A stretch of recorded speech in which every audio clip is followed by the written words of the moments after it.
काढली की महिलांवर जास्त भार पडू नये. कारण पुरुष वर्ग रात्री बेरात्री पण मीटिंगला जाऊ शकतो आणि येऊ शकतो, पण महिलांना ते संभव होत नाही. म्हणून महिलांनी आपल्या सुविधेप्रमाणे नियमावली बनवावी आणि त्यानुसार काम करावं. म्हणून महिला दिन आहे. आणि बाबासाहेबांचा जसा महिलांवर खूप विश्वास होता की महिला पुढाकार घेऊ शकतात. सर्वस्ताईंनी सांगितलं आपल्याला की महिलांनी चळवळीत खूप भूमिका घेतलेल्या आहेत. त्या तलवारबाजी शिकल्या, त्या डाळपट्टा शिकल्या, त्या लाठीकाठी शिकल्या. तसंच समता सैनिक दलातही मुलींना आणि युवकांना आम्ही हे शिक्षण देत असतो. ते शिक्षण लोकांना मारण्यासाठी नाही तर स्वतःच्या रक्षणासाठी देत असतो. आणि हे सगळं होत असून सुद्धा जर दलाची शक्ती वाढत नसेल तर त्याच्यासाठी समाजच जिम्मेदार आहे असं मी म्हणेन. कारण कार्यकर्ता जो आहे तो जीव लावून काम करतो, रात्रंदिवस काम करतो, पण समाज त्याला दुजोरा देत नाही. समाजात जो बुद्धिजीवी वर्ग आहे, जो साधारण वर्ग आहे, तो आपल्या रोजच्या जीवन यापनमध्येच व्यस्त आहे. बाबासाहेबांनी सांगितलं, गर्गे सरांनी सांगितलं की तुम्ही थोडा वेळ काढला पाहिजे. आणि ही ड्युटी जर आम्ही निभावत नसू तर आम्ही समाजाचे बंदे आहोत किंवा समाजाचे बुद्धिजीवी आहोत किंवा आम्ही शिकलेले आहोत असं म्हणण्याचाही आम्हाला अधिकार नाही. कारण आम्ही 1% काम जर करू शकत नाही तर आम्ही समाजाचे सेवक आहोत किंवा समाजाचे प्रतिनिधी आहोत. समाजामध्ये आम्ही राहतो असे कोणी म्हणू नये असं मला वाटतं. जर आम्ही समाजात राहतो तर कोणतेही काम आपल्या परिवारापासून, आपल्या आजूबाजूच्या शेजाऱ्या पाजाऱ्यापासून सुरू होते. आणि आम्ही सकाळी उठून काही घरातच राहत नाही, घराच्या बाहेर पडतो. घराच्या बाहेर पडून आम्ही मित्रांशी भेटतो. आजूबाजू आमचं काम आम्हाला तिथून सुरुवात करायला पाहिजे. आणि धर्मप्रचाराचं कामही सैनिकांवर आहे. कारण सैनिकाला पहिला लेसन असतो नैतिकतेचा. रॅशनॅलिटी आणि मोरॅलिटी हे प्रमुख लेसन आहे जे सगळ्यात पहिल्या वेळेस शिकवल्या जातात. तर रॅशनॅलिटी म्हणजे बौद्धिक तार्किकता आणि मोरॅलिटी म्हणजे नैतिकता. हे तुम्हाला माहीतच आहे, सांगण्याची गरज नाही. पण जेव्हा शील आणि तार्किकता एकत्र येते तेव्हा मनुष्य प्रगतीच्या वाटेने वाटचाल करते. हे आपल्याला समाजातील त्या मुलामुलींना समजून सांगायचं आहे, त्या महिलांना समजून सांगायचं आहे, त्या आपल्या भावांना समजावून सांगायचं आहे.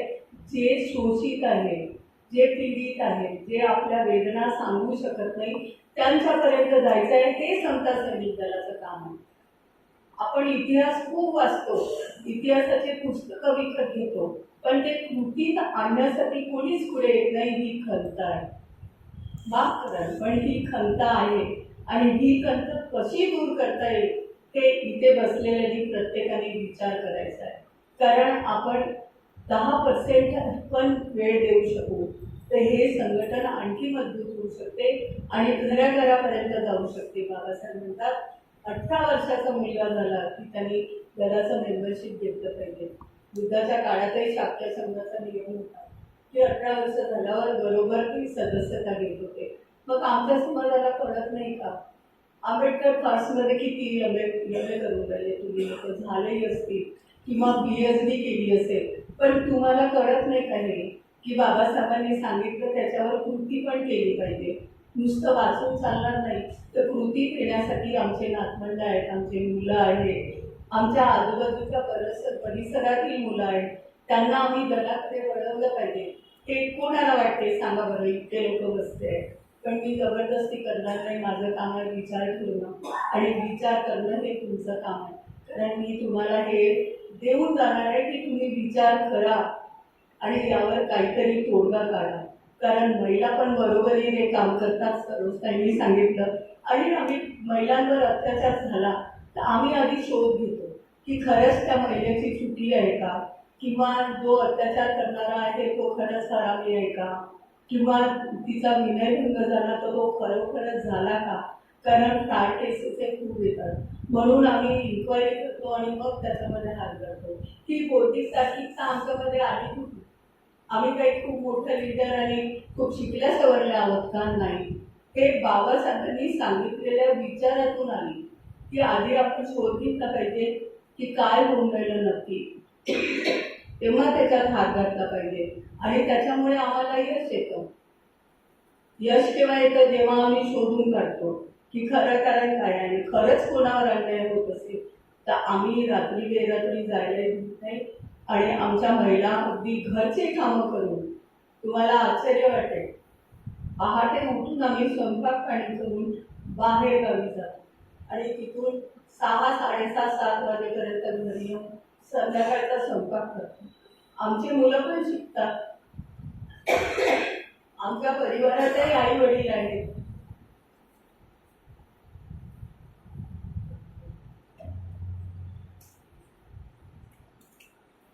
सॉरी, मला बरं नव्हतं, मला व्हायरल फिवर झाला होता आणि त्या खोकल्यामुळे माझा आवाजही बसला.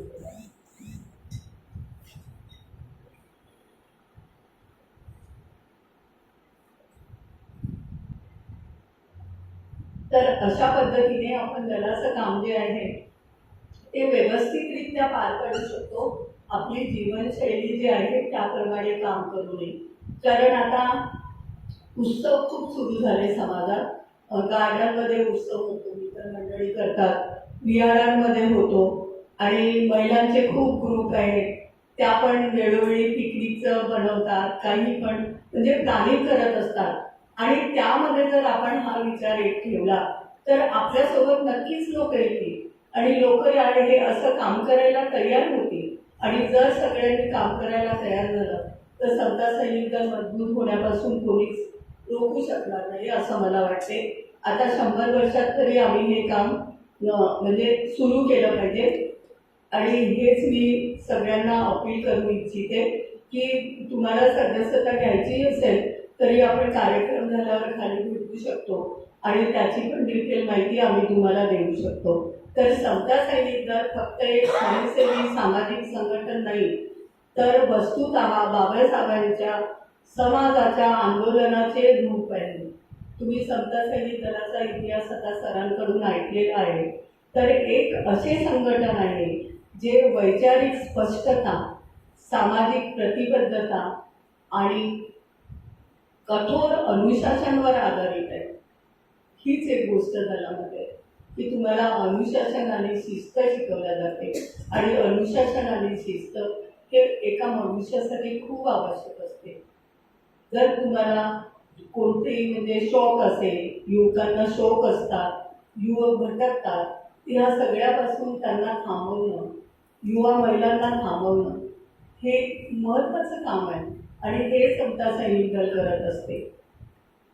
दलामध्ये जाती, धर्म, लिंग आणि वर्ग आधारित असमानताच्या विरोधात संघर्ष करण्यास एक जिवंत मंच असतो. तुम्ही सैनिक बनलात की तुम्ही लगेच आपलं काम सुरू करू शकता, कारण तुम्ही नियमा घेता, तुम्ही प्रतिज्ञा घेता की मी समाजातील शोषित पीडित समाजाला जे पण त्यांची अवहेलना होत असेल, त्यांच्यावर अन्याय अत्याचार होत असेल तर मी लढाई करण्याला प्रतिबद्ध आहे.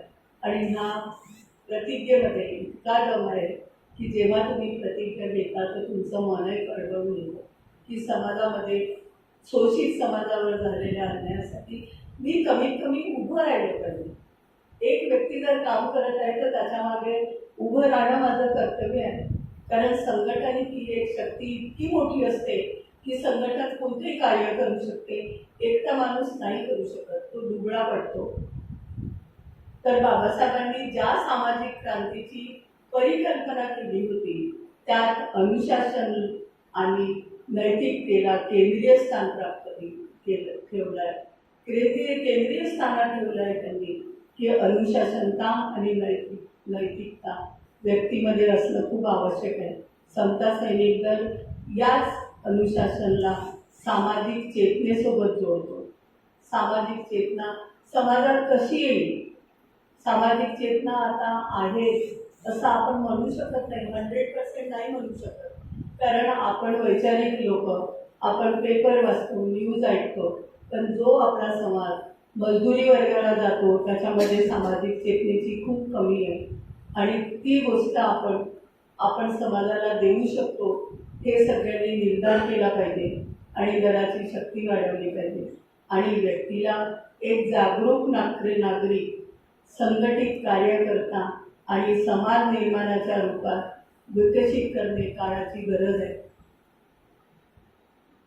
समाजामध्ये, भारतीय समाजात, अन्य राज्यामध्ये ही खूप मोठी समस्या आहे मित्रांनो, जी मी तुमच्या समोर थोडक्यात ठेवणार आहे.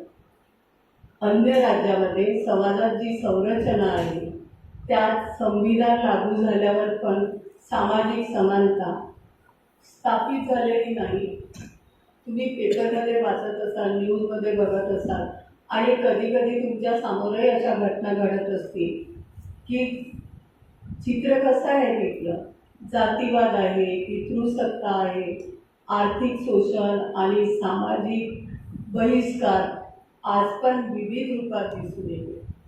आणि ही खूप चिंतेची बाब आहे, कारण आपण पूर्ण भारतातले लोक एक आहोत असं म्हणतो. मग एक आहोत, आपल्या मित्राला, आपल्या शेजाऱ्याला जर त्रास होत असेल तर त्याच्याबद्दल ऑल इंडिया समता सैनिक दलाचं 17 राज्यात कार्य सुरू आहे आणि त्याच्या माध्यमातून आपण लोकांपर्यंत पोहोचू शकतो. त्यांना संविधानाचं महत्त्व समजावून सांगू शकतो, संविधानाचे कायदे समजावून सांगू शकतो आणि त्यांच्या उद्धार होण्यासाठी आपण मदत करू शकतो. तर समता सैनिक दल एक चौकीदार म्हणून, एक प्रहरी म्हणून आपली भूमिका निभावत असते. संविधान, सामाजिक न्याय आणि मानवीय मूल्य याची रक्षासाठी पुढे येते. समता सैनिक दल हे मानवी मूल्यांना प्राथमिकता देते आणि त्याच्यासाठी सतत लढत असते. हे संघटन यासाठी पण आवश्यक आहे की सामाजिक संघर्षाला अराजकता नाही तर संघटित, अहिंसक आणि नैतिक दिशा देते. तर ह्या तिन्ही गोष्टी समाजासाठी खूप आवश्यक आहेत आणि याच्यासाठी तरी समता सैनिक दलात येऊन काम करावे असं मी म्हणेन. आणि हे काम करताना आपल्याला एवढं समाधान प्राप्त होते की आपण खूप मोठी काही कमाई केली त्याच्याने पण होत नाही. मी माझं सांगते, मी बँकेला जॉब करायची, वासे सरळ बँकेला होते. माझे मुलं पण खूप चांगल्या पोस्टवर आहेत, कमी नाही तसं, पण खरं समाधान आहे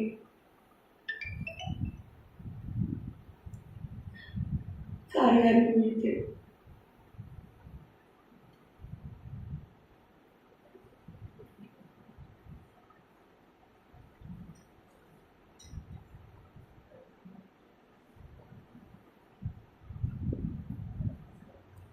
सॉरी, माफ करा, थोडी भावनिक झाली मी. तर मला एवढं सांगायचं आहे की समाधानी माणसाला कुठे शोधल्याने मिळत नाही, तर आपल्या कार्याने मिळतं. आणि तुम्ही याचा अनुभव जरूर घ्यावा. आणि सदस्य हे वेगळ्या वेगळ्या प्रकाराने जोडल्या जातात. जसं विहारांमध्ये आम्ही धम्मवर्ग घेतो, विहारांमध्ये आम्ही प्रबोधन करायला जातो. आमच्या ज्या महिला आहेत ज्या प्रबोधन करतात त्या याच्या माध्यमातून महिलांना जोडत असतात, पुरुष वर्गांनाही जोडत असतात. आणि आम्ही लहान मुला मुलींचे 12 वर्षापासून 14 वर्षापर्यंत मुला मुलींचे वर्ग लावत असतो, साप्ताहिक वर्ग. आणि त्या साप्ताहिक वर्गामध्ये आम्ही त्यांना नैतिकता, महापुरुषांचे विचार हे समजावून सांगत असतो की ते मुलं मुली जर घडले तर त्यांचा परिवार घडेल आणि त्यांच्या आईवडिलांना रिलॅक्स राहील. कारण मजदुरी वर्गाचे मुलं असेच खेळत राहतात, त्यांना शिक्षा देणारे फ्रीमध्ये मिळत नाही. पण आम्ही दलाचे सैनिक फ्रीमध्ये हे काम करतो, स्वतःच्या खर्चाने करतो. आणि अशा प्रकारे समाजामध्ये जागृती वेगळ्या वेगळ्या प्रकाराने निर्माण करतो. महिलांचे सत्र घेतो, महिलांचे चर्चासत्र घेतो. गावखेड्यामध्ये 3 गाव मिळून महिलांची सभा ठेवतो. तिथे काम करणाऱ्या महिला मजदुरी वर्ग आहेत, शेतात काम करणाऱ्या महिला आहेत आणि आमचे फोन गेल्यावर त्या लगेच कामाला लागतात. अर्धा दिवस करून त्या बरोबर 2 वाजता वापस येतात आणि युनिफॉर्म घालून सभेमध्ये हजर होतात. आश्चर्य वाटतं की त्यांच्यामध्ये एवढी जागरूकता निर्माण होते आणि त्या लक्ष देऊन प्रत्येक गोष्ट ऐकतात. आम्ही त्यांच्या मुलांसाठी करिअर वर्ग लावतो, त्यांना कसं शिक्षण द्यायचं, कोणत्या मार्गाने पाठवायचं हे त्यांना शिकवतो. तर अशा प्रकारचे खूप सारे कार्य दलाच्या माध्यमातून होतात. म्हणजे हे एकच काम होत नाही. अधिकतर लोकांचा समज आहे की समता सैनिक दलाचा परेड करा आणि सलामी द्या, पण याच्या व्यतिरिक्त हे सगळे कार्य दलाकडून होतात. हे तुमच्यापैकी कोणी पहिल्यांदाच ऐकत असतील, तर या कार्यासाठी पण आम्हाला बुद्धिजीवींची गरज आहे. कारण बुद्धिजीवी म्हटला तर तो हा विचार करतो की कोण युनिफॉर्म घालेल, कोण परेडमध्ये उभं राहील, कोण जाईल, आणि हे सामान्य प्रश्न आहेत. आणि मी सामान्य भाषेतच जास्त बोलत असते, कारण मी लोकांमध्ये जाते तेव्हा हे प्रश्न माझ्या समोर येत असतात. आणि त्याच्यामुळे मी हे सांगू इच्छिते की हे प्रश्न निर्माण होणं साहजिकच आहे. कारण आपल्याला जर कार्य माहीत नसले तर आपण खूप काही गोष्टी ठरवून घेतो. कसं ठरवून घेतो? कसं युनिफॉर्ममध्ये सडकेवर चालायचं का, लेफ्ट राईट करत कसं चालायचं, मग तो युनिफॉर्म घालून कसं कुठे जायचं. तर मित्रांनो, हा युनिफॉर्म सैनिकाची ओळख आहे. जसं भरतेची ओळख आहे त्याचं जीवन, त्याचप्रमाणे हा युनिफॉर्म घातलेला सैनिक नैतिकतेचं पालन करतो. त्याच्यामध्ये नैतिकता असते हे ओळखायला येतं. आणि एका सैनिकाला कोणीच उलट बोलत नाही, उलट त्याचा मान होतो, समाजात मान होतो, विहारात मान होतो, परिवारात मान होतो. त्यांनी जर कोणतीही अंधश्रद्धा दूर करायला सांगितलं तर लोक ऐकतात. या युनिफॉर्मचा एवढा पावर आहे. मी स्वतः अनुभवला आहे म्हणून तुम्हाला सांगत आहे की मी 50 वयाच्या गोट्यातही असेल आणि मी म्हणेल की त्या बाईचा नवरा मेला, तिच्या गळ्यातलं तोडू नका, तर सगळे माझ्याकडे बघायला लागतात. ओळख नसताना सुद्धा ऐकतात. म्हणजे हे एक म्हणजे कधी कधी असं वाटतं की आश्चर्य हवा, आतापर्यंत तर कोणी ऐकत नव्हतं. तर या युनिफॉर्मचा म्हणजे दबाव असतो समाजावर, म्हणजे लोकांवर, की हे समता सैनिक दलाचे सैनिक म्हणजे प्रामाणिक आहेत. आणि आजही समाजात ओळख आहे. तुम्ही कोणत्याही संघटनेला विचारा, कोणत्याही समितीला, की समता सैनिक दलाचं नाव घेतलं तर लोक आधी म्हणतात समता सैनिक दलाचं कार्य प्रामाणिक. हाच एक फरक आहे. बाबासाहेबांनी जी ओळख समता सैनिक दलाच्या स्वयंसेवकाची निर्माण केली, समता सैनिक दलाच्या सैनिकाची निर्माण केली, त्यालाच आपल्याला जपायचं आहे. त्याच्या व्यतिरिक्त काही नाही. आणि हे काम आपण सहज आणि सरळ करू शकतो. आणि याच्यामध्ये खूप खर्च लागत नाही, खूप वेळ लागत नाही. फक्त दलाची सदस्यता घेणे आणि नियमावलीनुसार कार्य करणे, याच्या व्यतिरिक्त काही नाही. जेव्हाही सभा होतात, चर्चासत्र होतात, शिबिरं होतात, तुम्हाला वेळोवेळी सांगितलं जाते जर तुम्ही नाही येऊ शकत तर पुढच्या शिबिरात या. असं काही खूप कडक रूल नसतात की मी नाही गेलो तर कसं होईल. महिलांना तर पहिले पडतात एक प्रश्न आणि म्हणून त्या खूप उशिरा जुळतात. पण ज्या जुळल्या त्या हे सत्य अनुभवत असतात. आणि सुरुवातीला एक दिवस जो वेळ काढू शकत नाही तो 8 दिवस सुद्धा वेळ काढतो. ही वास्तविकता आहे. तर ही झाली समता सैनिक दलाच्या कार्य करण्याची पद्धती. आणि मी खूप वेळ घेणार नाही.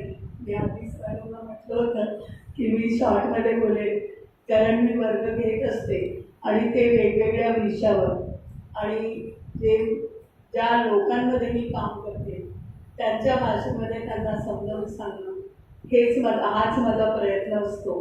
कारण पुस्तकी नॉलेज तर आम्ही पुस्तक वाचूनही मिळवू शकतो. आणि गजबे सरांनी तुम्हाला इतक्या सुंदर प्रकारे इतिहास सांगितल्याने तुमचे जे प्रश्न असतील त्याबद्दल ते नक्कीच सॉल्व झाले असतील असं मला वाटतं. आणि महिलांच्या बाबतीत सरोजताई खूप चांगल्या बोलल्या. त्यांनी त्या काळातही महिला चळवळी किती हिरीने भाग घेत होत्या हे सांगितलं. तर आजच्या काळातही आमच्या गावखेड्याच्या तालुक्याच्या महिला त्या आहेत. घरचं काम करून, लेकरांना सांभाळून, परिवाराच्या स्वयंपाकाची चिंता करून दलामध्ये येतात आणि त्याच्या ते फास्ट येतात. तेव्हा सभा राहते आणि इथे पण येतात तर 2 तास 2.5 तास सफर करून येतात, तरी कार्यक्रम अटेंड करतात आणि त्या आनंदात असतात. तरी पण त्यांना टेन्शन नसतं. तर हे समाजात आलेलं परिवर्तन आपल्या कार्याने येते आणि त्याचं समाधान आपल्या चेहऱ्यावर दिसते. आणि ह्या समाधानाला कोणाला अनुभवायचं असेल तर नक्कीच जर जॉईन करा आणि कामाला आमच्या सोबत येऊन मदत करा. आणि एवढंच बोलेन, आणि 100 वर्ष पूर्ण झाले त्याच्या निमित्ताने आम्ही दीक्षाभूमीला 2027ला सगळ्या सैनिकांची एकत्र सलामी घेणार आहोत. तर त्याच्यातही तुम्ही सहभाग नोंदवा आणि या समाजाला खूप मजबूती प्रदान करण्यासाठी कार्य करा. एवढं बोलून मी सर्वांना धन्यवाद देते आणि इथेच थांबते. माझा आवाज तुम्हाला बरोबर ऐकू आला नसेल तर नंतर तुम्ही विचारा की मी काय बोलते चालेल, कारण जसा बसलेला आहे.